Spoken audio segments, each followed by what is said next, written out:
Assalamualaikum and good morning all my dear students. Today I am here with part 3 to continue the chapter Delhi Sultan. As earlier in part 1 and part 2 we have discussed how the Delhi Sultanates have expanded and moved forward to get more and more powerful policies with hiring the client and also hiring the bandagan who are called as a slaves in a Persian language. Okay, so now I am going to continue from page number 39. Okay, what happened, how Muhammad Tughlaq and Alauddin Khalji have appointed as a new governor so that the duty can be allotted to the different officers with the different responsibility so that they can look after whole over the areas which was under the control of Delhi Sultan, right? The Khalji and the Tughlaq monarchs have appointed the military commanders. Why these military commanders are appointed by Delhi Sultanate? So that they can give the training to the bandagan. Bandagan, who are called the bandagan? Yes, I have already explained you. Bandagan are the special slaves who were purchased for the military service, right? Excuse me. These military commanders are also varying the size as the governor, and there are the different persons who are involved as Ekta and Iktadar. Here the word Ekta means the land owners. You know who is called the Ekta? Those who hold lot of land, जो जिसको हम या तो समानता बोलेंगे या तो हम उसको ज़मींदार कहेंगे, जिसके पास बहुत एकड़ ज़मीन होती है, राइट? तो that is person is called as iqta and Iktadar. Either the Iktadar can be called as Mukti. This is the person who has the responsibility to collect the revenue from these Iktas, who are the landowners, right? Revenue का मतलब है tax. So this duty is given to the Mukti or the Iktadar, that they have to go to all of the landlords or the zamindars who is having lot of land property, so that they can cover or they can collect the taxes from all those persons. So especially these Iktas and Iktadars or the Muktis have given the separate offices where they have to collect all the revenues and keep the record. Now these Muktis are having the duty for short period of time, and afterward they were being shifted for the another position to do the duty if they are doing the responsibility or if they are capable to do this duty well, so they can get the opportunity to become the most powerful governor, right? So here Delhi Sultan has also appointed a person as accountant. Do you know who is called accountant? Very good. The person who keep the record, who maintain the record of the money. So here the accountant duty is the whatever the revenue, the taxes which is collected by the Muktis, this record should be kept bye accountant कि किससे अभी tax लिया है, कितनों का tax लेना बाकी है, सारा हिसाब किताब रखने की जो ड्यूटी होती है ना, जिस पर्सन को अपॉइंट किया है उसे यहाँ पर कहा गया है as a accountant. The accountant has to take care from the Mukti, whatever the Mukti is collecting the taxes from the people and how much taxes is still remain, because this all collection of the taxes have to keep in the mind for the required thing for number of soldiers. ये सारे पैसों का उनको हिसाब किताब देना होता है, क्योंकि मिलिट्री कमीज़ जो होती है, मिलिट्री फोर्स, उनके लिए वो सारा खर्चा अकाउंटेंट को, दिल्ली सुल्तान को उठाना होता है, इसीलिए अकाउंटेंट को वो हिसाब मेंटेन करके रखना होता है. Okay, the Delhi Sultan brought hinterland. आपको पता है कि दिल्ली सुल्तान जब साउथ में एक्सपांड हुए थे तो उन्होंने सबसे पहले हिंटरलैंड को कब्जा किया था. What is hinterland? Hinterland means the port, the control on the port, sea port where the goods can be supply from one town to another town. और वही हिंटरलैंड को कब्जे करने का मकसद क्या था? So that they can earn the money and that money can be force for their military campaign. वही पैसा वो अपनी मिलिट्री कैंपेन के पीछे लगा सके. और स्पेशली दिल्ली सुल्तान ने अपने गवर्नर्स और अपने मुक्तीज़ को कहा था कि you all have the duty to go and measure the landlord. जिसके पास बहुत एकड़ ज़मीन है वो सारी ज़मीनों को आपको मेज़र करना होगा. डू यू नो मेज़र करना मतलब मापना होगा. जिसकी ज़्यादा एकड़ और जिसकी ज़्यादा मेज़रमेंट की ज़मीन होगी उसे 50% टैक्स भरना कंपलसरी होगा, और जिसके पास छोटा प्लॉट होगा उसे सिर्फ 20% का टैक्स लेना होगा, right. So Delhi sultanate has made the policies through the समानता। समानता का मतलब क्या है बेटा, लेसन नंबर 1 में मैं पढ़ा चुकी हूँ आपको।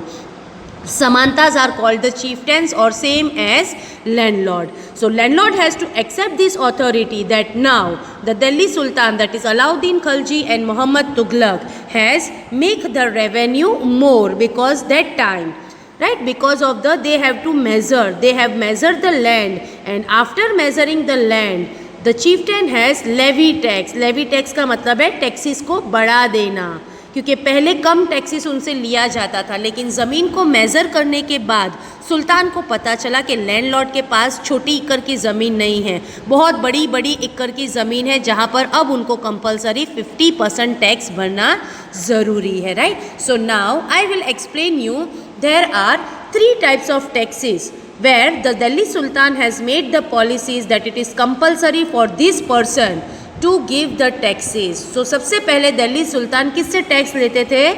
The taxes were collected on the cultivation of crops which is called as kharaj. Underline this kharaj.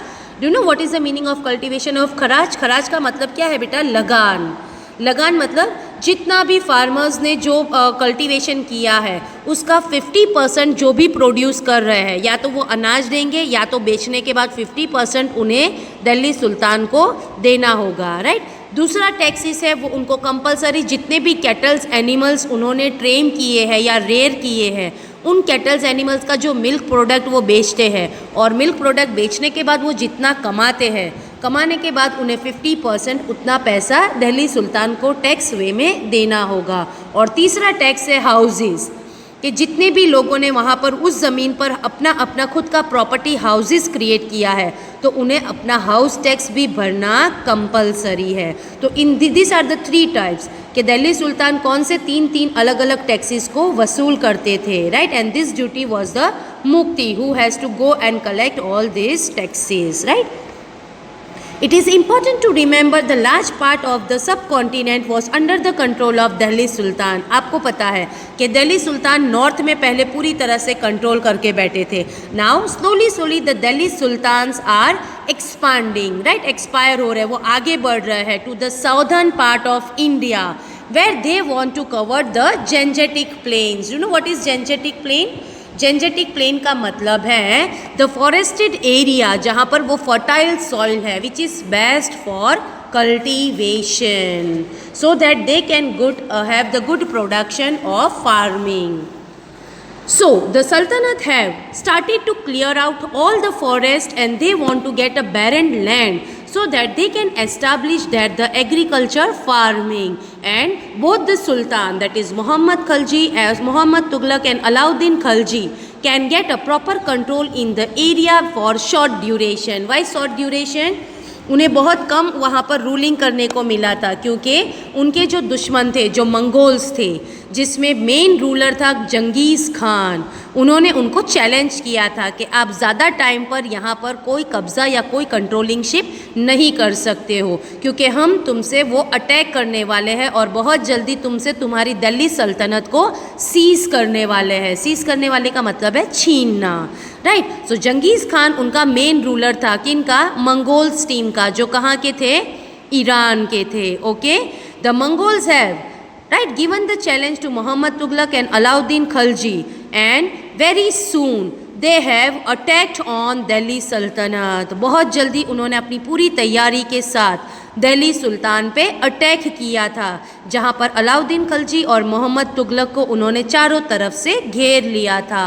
Their force was very weak, right. Alauddin Khalji और मोहम्मद तुगलक उनके सामने टिक नहीं पाए, because the Mongols team have a large standing army where this challenge was not under the control of Sultan, right. Two sultans deal with this. दोनों सुल्तानों ने बड़ी deal तो की थी कि हम अटैक करेंगे और इस तरह से हम मंगोल्स को हराएंगे, लेकिन मंगोल्स अपनी लार्ज आर्मी के साथ दिल्ली सुल्तान के सामने खड़े हो चुके थे, जहाँ पर वो ज़्यादा टाइम नहीं टिक पाए और उन्हें हार मिली. Okay, in this way Muhammad Tughlaq and Alauddin Khalji become failure. What do you mean by failure? हार जाना।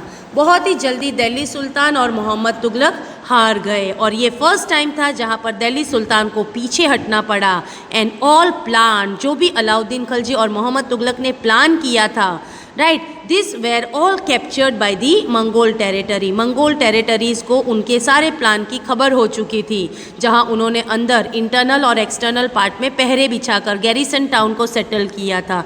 But all thing were defensive, सारा प्लान उनका चौपट हो गया, जहां मोहम्मद तुगलक और अलाउद्दीन खिलजी उनके कंसीव्ड हो गए और उनको मंगोल्स के सामने झुकना पड़ा, वहाँ पर उनकी हार हुई। Okay, now next last topic, the सल्तनत in the 15th and 16th century. जैसे दिल्ली सुल्तान हार गए, जहाँ पर अब दो डायनेस्टी बची थी। कौन सी वो दो डायनेस्टी थी बेटा? Syed dynasty and Lodi dynasty. अब यही दो डायनेस्टी का मुकाम था कि वो अब दिल्ली सुल्तान को बचा सके, राइट। तो दिल्ली सैयद डायनेस्टी और लोडी डायनेस्टी जो थे वो दिल्ली आगरा में 1526 दिल्ली सल्तनत के चले जाने के बाद उनको वो हुकूमत सौंपी गई थी। बट बाय देन उन्होंने अलग अलग सिटीज़ को कब्जा तो किया था, like Jaunpur, Malwa, Gujarat, Rajasthan and entire south. They have independently ruled and established the state as a prosperous capital। क्योंकि अब दिल्ली सल्तनत मिलकर जो काम करते थे, अब वो दिल्ली सल्तनत में कोई भी नहीं रहा। पूरी तरह से वो सल्तनत मंगोल्स के हाथ डिफीट हो गई और टूट गई थी, राइट। धीरे धीरे मंगोल्स ने अपनी कंट्री में घुसना शुरू कर दिया और मंगोल्स ने जब जैसे ही जीत हासिल की, वो अपनी कंट्री में मुगल्स बनकर दाखिल होने शुरू हो गए, जहाँ पर अलग अलग मुगल्सों ने अलग अलग ईयर में 15 सेंचुरीज़ में कौन सा मुगल पहले आया, right, and all the things about the Mughals, कि मुगल्स के बाद वो डायनेस्टी उनके बेटे ने चलाई और वो डायनेस्टी उनके बाद किसने चलाई। This all extreme details of the history of the Mughals you are going to discuss in lesson number 4, right, which is next chapter to you.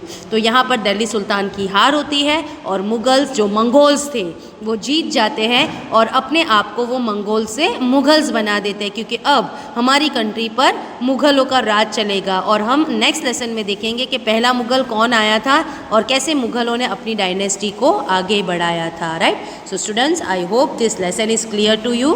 Here our lesson number 3, Delhi Sultanat, is completed. So thank you and have a nice day ahead.